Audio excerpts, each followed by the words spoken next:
Vamos falar hoje de um livro da Bíblia que tem uma fama, digamos, um pouco arrastada. O livro de Números. Para muita gente, esse livro é só uma lista sem fim de censos e leis. Só que, olha só, existe um conflito incrível escondido já no título dele. Uma tensão que muda completamente o jogo. Bora mergulhar nisso para entender melhor. E é aqui que a coisa começa a ficar interessante. É que, na verdade, o livro tem dois nomes que contam histórias assim completamente opostas. O nome que a gente usa, Números, vem do grego arithmoi e foca, claro, em números. Organização, listas, estrutura. Já o nome original em hebraico é Bemidbar, que significa no deserto. Pensa só, de um lado, a ordem divina, do outro, o puro caos da experiência humana. Então, vamos começar por essa ideia de ordem. O que esse nome, Números, quer nos mostrar? A gente entra numa narrativa onde tudo parece perfeito. Um plano divino, sabe? Organizado assim nos mínimos detalhes. E o mais curioso é que a história não começa com a jornada em si, mas com o que parece ser pura burocracia. É isso mesmo. Logo no comecinho, lá no Monte Sinai, a primeira ordem de Deus para Moisés e Arão é: contem o povo, façam um censo. É um gesto de pura organização, tipo, vamos arrumar a casa antes de sair. Mas olha, não era um censo qualquer, não. O objetivo era muito específico: contar todos os homens de cada tribo com 20 anos para cima que pudessem lutar. No fundo, o que se estava fazendo era organizar um exército, né? Montar uma estrutura social pronta para a viagem e para a conquista que viria pela frente. E o nível de detalhe aqui é impressionante. Aí a contagem começa. Da tribo de Ruben, por exemplo, foram contados 46.500 homens. Aí vem a tribo de Simeão, 59.300. E a lista segue assim, tribo por tribo, o que reforça demais essa ideia de um controle, de uma ordem divina que parece ser perfeita. E essa fixação pela ordem vai muito além do exército. O livro detalha absolutamente tudo. Onde cada tribo acampa, o que cada sacerdote faz, leis de restituição, regras para votos, até aquela famosa bênção sacerdotal, sabe? É quase como um manual de instruções completo para construir uma sociedade inteira do zero.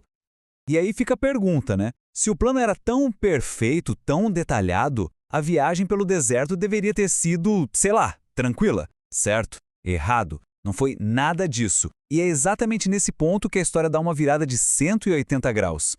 Agora a gente entra no mundo de Bemidbar, a realidade do no deserto. É aqui que aquele plano divino perfeito bate de frente com a realidade da natureza humana, frágil, impaciente. E o que sai disso? Uma sequência de crises, de rebeliões. E essa citação aqui da fonte, nossa, ela resume o clima com perfeição. Dá quase para ouvir o som do deserto. E não é um som de gratidão, não. É um som de murmuração constante.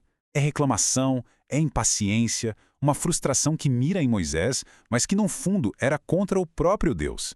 E o pior é que não foi uma coisa isolada. Foi um padrão que foi se repetindo, quase uma espiral de rebeldia.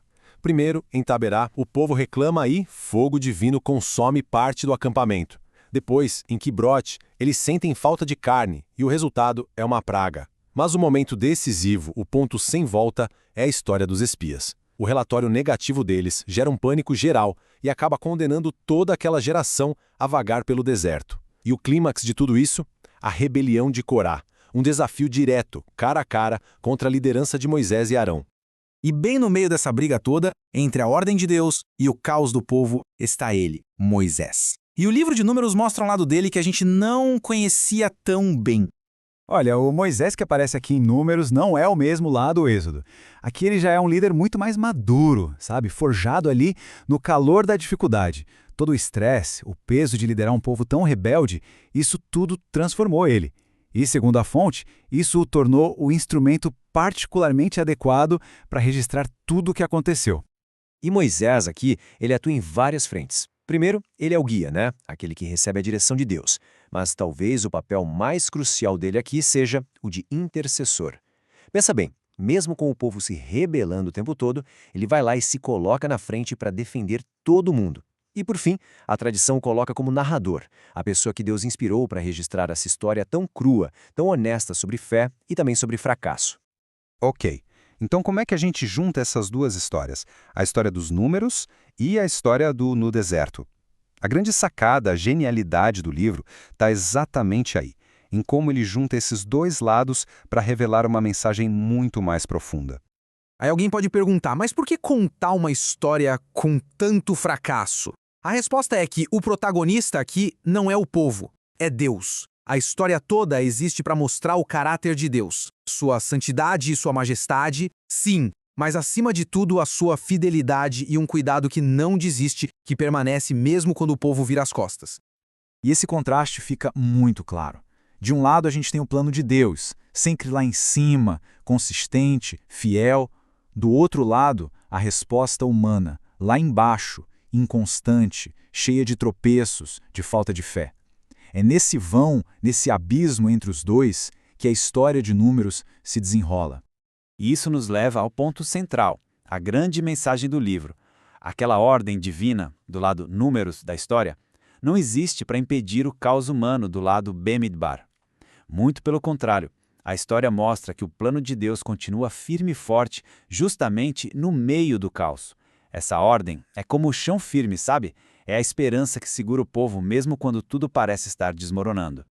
E é exatamente por isso que, como diz uma das fontes, esse não é um livro velho e empoeirado. Ele é descrito como uma narrativa viva, que tem um valor religioso super profundo e super relevante para hoje. Afinal, essa tensão entre a fidelidade de Deus e a nossa fragilidade humana, poxa, é uma história que nunca envelhece. Isso tudo deixa a gente com uma pergunta no ar para pensar. Como é que pode uma história tão sincera sobre fracasso, sobre andar em círculos, sobre rebelião, como é que ela pode se tornar uma das fontes mais profundas de esperança que existem? A resposta talvez não esteja na perfeição das pessoas, mas sim na persistência do plano.